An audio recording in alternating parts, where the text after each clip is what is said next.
삼국사기에서는 선덕여왕에 대해 유독 명민하다는 평가가 실려 있습니다. 그녀가 가진 그 영특함을 드러낸 일화가 바로 모란꽃 사건입니다. 당나라 황제가 모란꽃 그림과 시를 보내왔는데 당시 공주였던 덕만이 그림에 벌과 나비가 없음을 보고 향기가 없는 꽃임을 알아차렸다는 것입니다. 훗날 여왕은 이때의 사건을 회고하며 이런 말을 남겼습니다. 이는 당나라 황제가 과인이 배우자가 없음을 비웃은 것이다.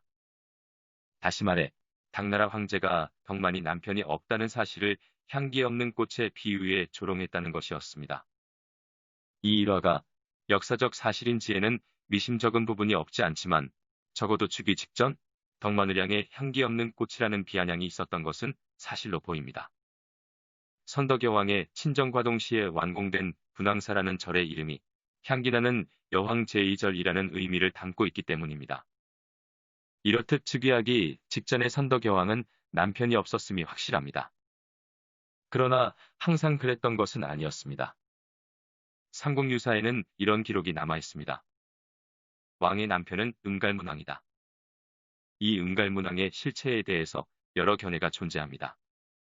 갈문왕은 국왕에 이어 서열 2위의 정치 권력을 행사하는 지위로 보통 왕의 동생들이 임명되는 것이 일반적이기 때문에 숙부인 갈문왕 백반이나 국반으로 보는 해석이 대표적이지만 선덕여왕 제위 초반에 국정을 장악했던 대신 을제로 보는 해석도 있습니다. 어느 해석을 따르는지에 따라 선덕여왕의 결혼 시점이 완전히 달라집니다. 먼저 숙부인 백반과 국반 중 한 사람과 결혼한 근친혼으로 보는 해석에서는 가까운 촌수의 근친혼이 만연했던 선례들을 언급하는 편입니다. 성골이라는 개념이 가장 먼저 태동한 것으로 여겨지는 법흥왕대에 공주 지소가 숙부 갈문왕 입종과 결혼한 사례가 있습니다.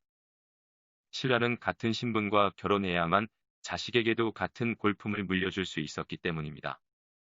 두 사람의 혼인은 성골의 골품을 가진 왕손을 생산하기 위해 불가피했습니다. 그 결과 그들의 사이에서 태어난 아이가 삼맥종, 바로 진흥왕이었습니다. 법흥왕 자신에게 아들이 없자 딸과 동생을 혼인시켜 얻은 외손자에게 왕위를 물려준 것입니다. 성골 혈통을 지키기 위해 동원한 매우 극단적인 방법이었습니다. 진평왕은 바로 이 사례를 참고해 딸 덕만을 자신의 동생과 혼인시켰습니다. 진평왕에게는 자신이 갈문왕으로 책봉한 백반과 국반이라는 두 동생이 있었는데 두 사람의 이름이 반으로 끝나 은갈문왕의 은과 유사한 것도 이 해석에 힘을 실어줍니다. 그리고 이 두 사람 중에서도 국반에게는 배우자로 월명 부인이 따로 있었으므로 덕만은 백반과 결혼했을 가능성이 높습니다. 숙부와 조카였던 두 사람의 결혼은 철저히 성골 왕손을 생산하기 위한 것이었습니다. 그러나 끝내 덕만이 진평왕의 뒤를 이을 자식을 낳지 못하면서 결국 그녀 스스로 신라 최초의 여왕으로 등극했습니다. 진평왕의 동생들에게는 왕위 계승 권한이 있었음에도 불구하고 굳이 여왕의 등극이 이뤄진 것으로 보아 백반과 국반은 모두 일찍 사망했음을 알 수 있습니다. 그렇다면 앞서 언급된 향기 없는 꽃이라는 조롱은 남편을 잃고 과부가 된 덕만의 처지에 대한 조롱이 셈입니다.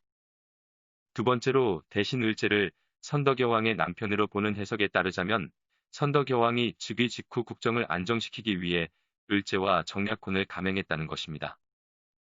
이 경우 그녀의 즉위 직후 을제가 총지국정을 했다는 점에 주목합니다.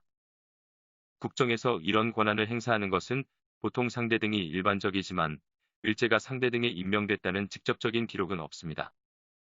그러나 을제가 여왕과의 국혼을 통해 갈문왕에 책봉됐다면 상대 등의 지위 없이도 국정을 운영하는 데에 차질이 없었을 것입니다. 신라는 육부 중에서 양부와 사량부의 권력이 집중되었는데 갈문왕은 그중 사량부를 통솔하며 남당 회의에서 국왕의 다음 가는 서열에 위치했기 때문입니다. 이외에도 다양한 가설을 세워볼 수 있습니다. 선덕여왕의 남편이 숙부들도 아니고 을제도 아니고 제3의 인물일 가능성도 있습니다.